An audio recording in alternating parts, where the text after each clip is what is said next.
थाने से महाराष्ट्र की पहली स्मार्ट एसटी बस लॉन्च। सुरक्षा, सुविधा, स्मार्टनेस की हाईटेक संगम। महाराष्ट्र के थाने शहर में एक नई स्मार्ट यात्रा की शुरुआत हो चुकी है। राज्य की पहली स्मार्ट एसटी बस का उद्घाटन आज उप मुख्यमंत्री एकनाथ शिंदे के हाथों बड़े ही धूमधाम से किया गया। इस हाईटेक बस का मकसद सिर्फ सफर को आरामदायक बनाना नहीं, बल्कि पूरी तरह सुरक्षित और स्मार्ट बनाना है। इस बस में कई आधुनिक सुविधा दी गई है, जैसे free wifi, CCTV camera, driver alcohol detection sensor, onboard TV screen और ड्राइवर मॉनिटरिंग सिस्टम। इन टेक्निकों के मदद से सिर्फ यात्री को सुरक्षा की जा सकेगी, बल्कि सड़क दुर्घटनाओं को भी काफी हद तक रोका जा सकेगा। उद्घाटन के बाद उप मुख्यमंत्री एकनाथ शिंदे ने मीडिया से कहा, आज स्मार्ट बसों की शुरुआत की गई है। बसों में सीसीटीवी कैमरा, वाईफाई जैसी सुविधा दी गई है। यह कदम यात्रियों को सुरक्षित और आरामदायक यात्रा की दिशा बड़ी पहल है। खासकर महिला की सुरक्षा को ध्यान रखते हुए ये टेक्निक काफी अहम होगी। मौके पर मौजूद राज्य के परिवहन कैबिनेट मंत्री और एसटी महामंडल के अध्यक्ष प्रताप सरनायक ने मीडिया से बताया कि इस स्मार्ट बस में एक्सीडेंट रोकने के लिए विशेष सेंसर लगाए गए हैं। अगर कोई ड्राइवर शराब पीकर वाहन चलाएगा तो ये टेक्निक तुरंत अलर्ट देगी।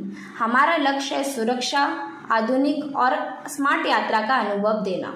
सुरक्षा और स्मार्टनेस की इन नए युगों की शुरुआत अब थाने शहर से हो चुकी है। आने वाला समय में हाईटेक स्मार्ट बस महाराष्ट्र के अन्य शहरों में दिखाई देगी। यात्रियों के लिए अब सफर होगा ज्यादा सुरक्षित, ज्यादा आरामदायक और पूरी तरह स्मार्ट। तो आइए अब सुनते हैं उप मुख्यमंत्री एकनाथ शिंदे और कैबिनेट मंत्री प्रताप सरनायक की बात इस स्मार्ट बस के विजन को लेकर।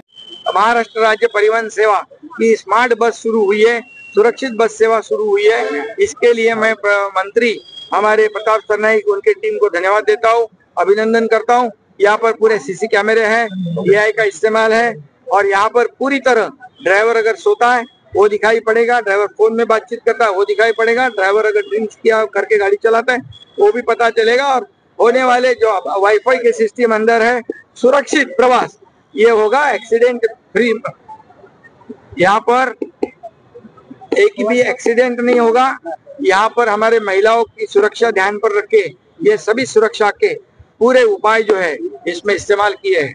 धन्यवाद। सर, एसटी महामंडल के माध्यम से जो है स्मार्ट बस की सुविधा उपलब्ध कराई, किस तरीके से सुविधा इसके अंदर होगी, क्या कुछ जानकारी उसके बारे में देना चाहोगे? एसटी महामंडल का अध्यक्ष और परिवहन मंत्री होने के नाते जिस दिन हमारी स्वारगेट में दुर्घटना घटी थी, एक महिला के ऊपर अन्याय और अत्याचार हुआ था, उसी को देखते हुए आदरणीय मुख्यमंत्री श्री देवेंद्र जी फडणवीस, उप मुख्यमंत्री अजित दादा और हमारे पार्टी के प्रमुख उप मुख्यमंत्री आदरणीय एकनाथ शिंदे साहब ने ये निश्चित धोरण किया था कि किसी भी तरह हमारी जो बसेस है वो स्मार्ट बस होनी चाहिए। सीसीटीवी की यंत्रणा, जीपीएस यंत्रणा, उसी के साथ साथ अगर वाईफाई सुविधा मिलती है और बहुत सारी सुविधाएं जो एक्सीडेंट को रिलेटेड होते हैं, यानी अगर ड्राइवर दारू पी के आता है तो वो बस ही चालू नहीं हो जाएगी, और अगर ड्राइवर को थोड़ा सा आंख बंद हो जाता है या वो मोबाइल पे बात करता है या वो अगर उसको नींद आती है तो ये पूरी घटना जो है वो कैमरे में कैद हो जाएगी और प्रवासियों को और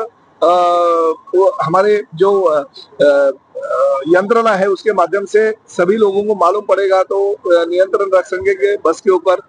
और हमारे ये जो बस ड्राइवर गाड़ी पार्क करके जाते हैं उसके बाद में अगर गाड़ी खुलने की कोई कोशिश करेगा तो बीप अलार्म बजेगा, ताकि किसी को भी मालूम पड़ेगा कि बाबा ये बस कोई अलग आदमी खोल रहे हैं। तो इसी तरह से जो सिक्योरिटी रिलेटेड जो भी सूचनाएं है वो सूचनाएं लेते हुए हमने ये स्मार्ट बस का निर्माण करने के लिए कहा।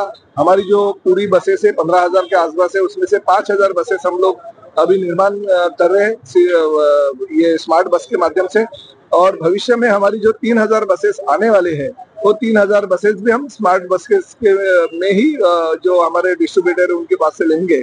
तो इस तरह से हमारी कुछ सालों के बाद में जो पूरी की पूरी एसटी महामंडल की बसेस है वो स्मार्ट बस में उसका रूपांतर किया जाएगा। सर, अक्सर देखिएगा बरसात में जो है लाइफलाइन के बाद पटका गिरता है तो एसटी या बस का सहारा लोग लेते हैं, लेकिन अनेक मर्तबा बस में भी दिक्कत होती है। तो अगर देखिए दिक्कतें तो होती रहती है, क्योंकि हमारे यहाँ पे देखिए अभी जो जून जुलाई में बरसने वाला बारिश है वो अभी मई महीने में आना चालू किया, तो ये दिक्कतें होती है। मगर हमारे प्रवासियों को ज्यादा से ज्यादा सुविधा कैसे मिलेगी, साथ ही में उनको वाईफाई की सुविधा के भी बस के अंदर कैसे उपलब्ध होगी, इसके लिए भी हमने ये स्मार्ट बस में सुविधा रखी है। तो ये सब चीजों को देखते हुए भविष्य में अतिशय अच्छा आरामदायी प्रवास और सिक्योरिटी रिलेटेड जो भी चीजें हैं वो हमने इस बस में कर दी।